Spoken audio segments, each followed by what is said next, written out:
উচ্চ আদালতের নির্দেশে ত্রিপুরা ক্রিকেট অ্যাসোসিয়েশনের পরিচালন কমিটির নির্বাচন অনুষ্ঠিত হবে আগামী 15 ফেব্রুয়ারি। পূর্বতন কমিটি ভেঙে দেওয়া হয়েছে। বুধবার থেকে নতুন ভোটারদের নাম জমা দেওয়ার কাজ শুরু হয়েছে।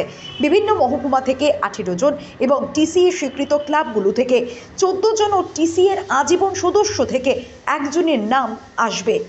নতুন পরিচালন কমিটি নির্বাচনে এই 33 জনই ভোট দেবে এবং এদের মধ্য থেকে নির্বাচনে প্রার্থী হবেন। কিন্তু এই নাম জমা দেওয়ার প্রক্রিয়া শুরু হতেই শাসক দলের একটি প্রভাবশালী গোষ্ঠী বুধবার সকাল থেকে টিসিএর দখল নিয়ে নেয় বলে অভিযোগ ওঠে।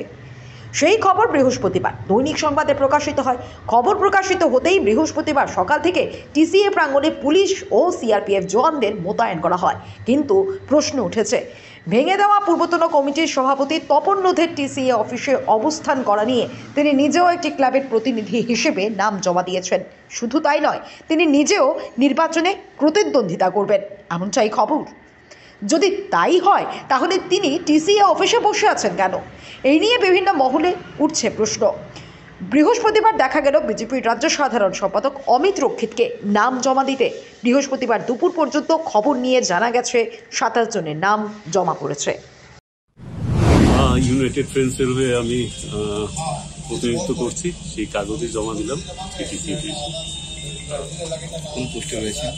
না, পোস্টের ব্যাপার তো এখনো আসবে না। আজকে জাস্ট খালি প্রতিনিধি হিসেবে আমি আমার কাগজ জমা করলাম, এরপর দেখা যাবে। কোনো রকম অসুবিধা হয়েছে? না, অসুবিধার তো কোনো কারণ নেই।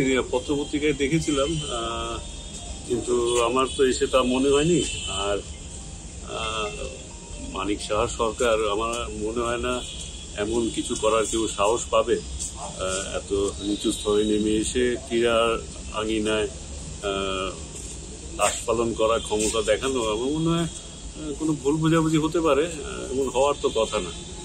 এত নিচে নেমে এই সরকারের আমলে কোথাও কোনো ক্রীড়ার আঙ্গনে হোক, সাংস্কৃতিক আঙিনায় হোক, এমন ধরনের কিছু হবে বলে আমার বিশ্বাস হচ্ছে না।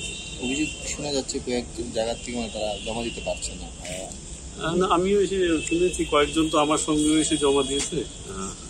এখন পর্যন্ত আমার চোখে তো পড়েনি, তবে শুনেছি, কিন্তু আমার চোখে পড়েনি।